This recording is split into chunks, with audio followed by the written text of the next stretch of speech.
We look okay. We didn't think that a small padlock would stop them, but turns out to be enough to discourage the unknown attackers. It seems that they gave this whole break-in a fair shot, but ultimately gave up and left. Too bad that padlock is in no shape to be used again. We need to think of other ways to fight off the bandits and other soup-hungry barbarians. Food and water today. No one can go out. Dolores has been awful silent. Is there anything we can do to help her? Boy Scout book.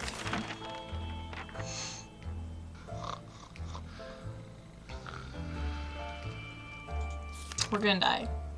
Dolores gave the book as giving Dolores a book seemed like a good idea, but she was too tired and too sad to read anything. We hope she'll get better soon. No one can go out. If there's anything who can rescue us from this heggish situation, it's the government. Well, we don't have a radio, so it doesn't do us any good, guys. Government ain't coming for us. Day 22. If there's one thing we need to do, it's use a radio on a regular basis to catch an emergency broadcast that might be transmitted in our area. It's either that or strolling around outside. Okay, we already read that one. No one... Timmy can go outside. Share Cove sure can take care of itself, but we can't help wonder how much of it's a self-made cat. So it just so happens we found an address on its collar. It's unlikely the owners are still alive, and should we take a trip to the wasteland? It's always risky. Should we go check? Yeah, why not? I've never had anything bad happen when we go check that.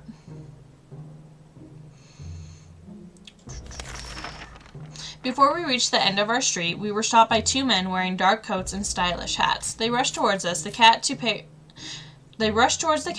him up, saying they'd been looking for him for a while now. Supposedly Share Cove belongs to an old lady who's rather fond of it and misses the little guy dearly. We shrugged and went back to our shelter. The cat didn't seem to care, so why should we? Good thing we didn't get too attached to it for the last few days.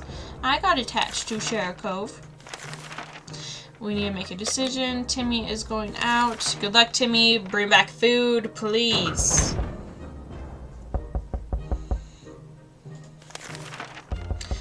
Okay, everyone wants food. Sucks for you guys. The wasteland is full of surprises like this man knocking on the other side of the door. Knocking and claiming he's willing to trade a lot for a decent ammunition. Shall we trade? If we trade him the checkers, then he just steals our checkerboard and doesn't give us anything in return, and we don't have any ammunition, so we're just gonna ignore him, and hopefully he goes away. That'd be the best opportunity. Share Cove is back! Hi, Share Cove! Hello, kitty! Welcome back. We could tell the stranger was disappointed, but that was none of our business. If ever was a time to get used to a life of disappointment, it's the end of the world. That probably is it. To our surprise, we found Share Cove back in our shelter this morning. We're not exactly sure why or how it came back. Is it our good care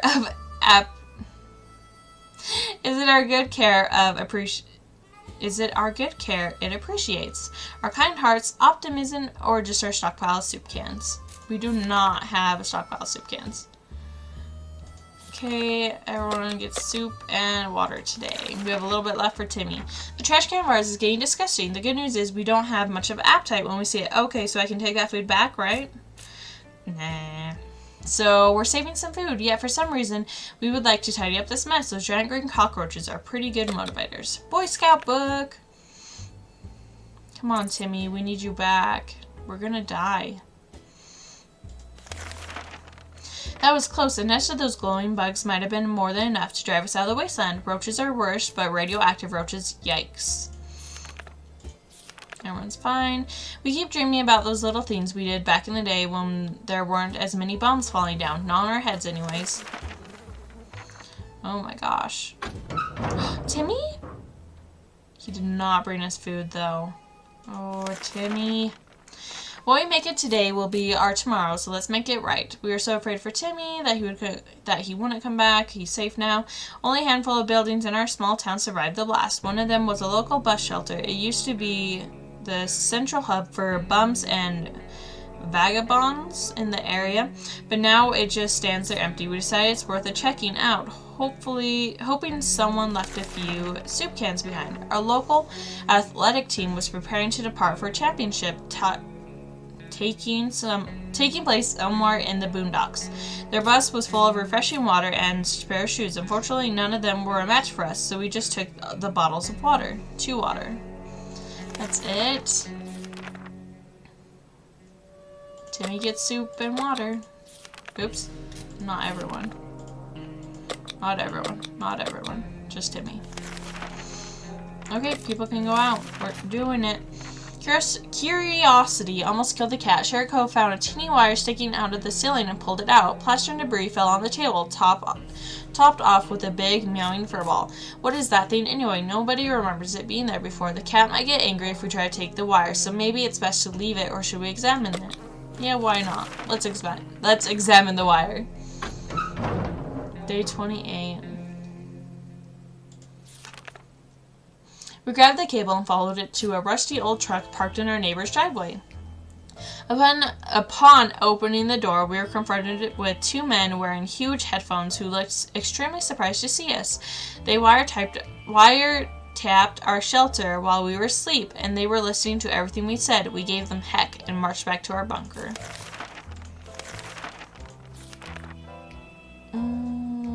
We'll send Ted out.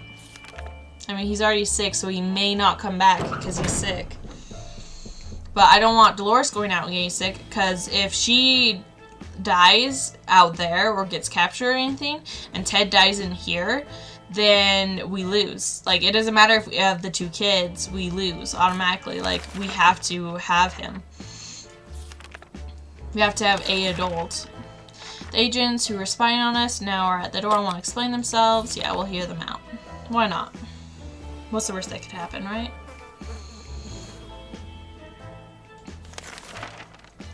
They briefly waved some sort of ID card in front of our faces and told us they are on a top secret government mission. The wiretap wasn't to spy on us, but rather on the cat.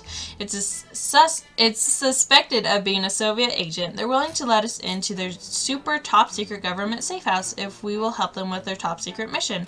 They assured us that they would contact us again with more details. Okay. All I can give is water. The roach dancing again. Use the Boy Scout book. Freaking roaches. Day 31. We dodged a bullet this time. That is, if a bullet was huge, hairy, had 8 legs, and a glowing head. No! That was the radioactive spider. Mary Jane could have got bit by it. Ugh. Oh well. Wouldn't you know it, our dear Mary Jane keeps a diary. For some reason, she was hiding it in this Boy Scout book to keep in our shelter. We have no doubts what needs to be done right now. Each of us must be assigned a role. That diary must be read aloud, right?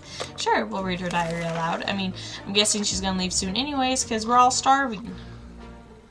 She's still here, so, you know, that's fine. We look injured, though. Did Mary Jane beat us up? We managed to read the first sentence when there was darkness and pain, lots of pain. The diary was gone. Let's never speak of it again. Mary Jane pummeled us. Oh my gosh. Dang, girl. We're a regular family, so we have the occasional argument or 2, but it's never gotten this intense. Oh my gosh, guys, stop fighting. Freaking heck. Ted, are you back? Did you get food? No, you did not get food. Ted, you're a disappointment. Enough arguing. There's more important things to worry about. Ted has returned safely. We set off on an expedition to the nearby zoo where we used to visit on the weekends. We're happy to report that it was a productive supply run as well as a educational trip. We saw Peter radioactive wells, champan. Oh, okay, so they're like mixing animals together. Okay, I get it.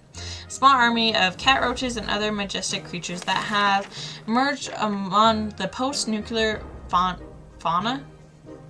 The marine life section had collapsed, turning into a radioactive pond in the middle of the zoo, filled with creatures like... Yep. In a half-destroyed aquarium control room, we found an undamaged cupboard with some supplies, 2 water bottles. Running away from the humongous tarantula... We made our escape.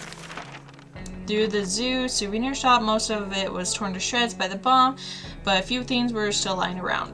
So you got a bunch of water. Good job for water, but we need more than just water. You can have water though. Good job. Day has come. We can't keep just lying to ourselves. The shelter isn't big enough for all of us. Someone has to leave and make it own on their own luck on the radioactive wasteland. But who? Why do we have to kick someone out? Let's not. We're not kicking anyone out. I refuse. Ooh, Dolores is sick. Surely we can be dehydrated, starving, terribly injured, deathly sick, and going insane. But that's no reason to kick anyone out. A family that survives the atomic blast together stays together. And that's our motto, and we'll stick with each other until the bitter end, which is coming fast. We might all die tomorrow, but at least we'll all have morally high ground, which is undeniably the biggest priority in the situation.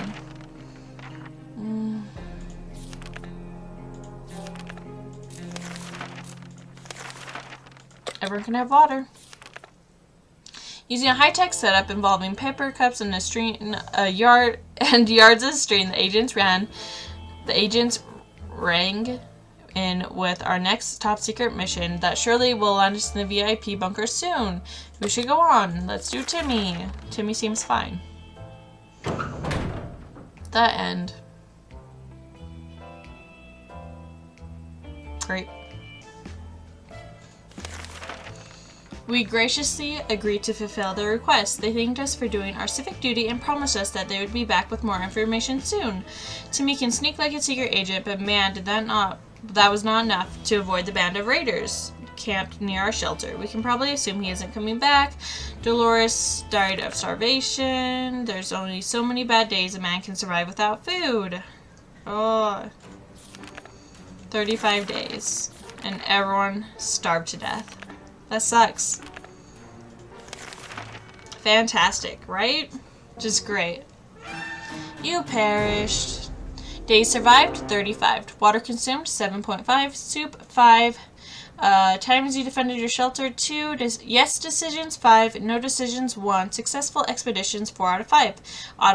Items brought from expedition, 10. Not bad, considering we died.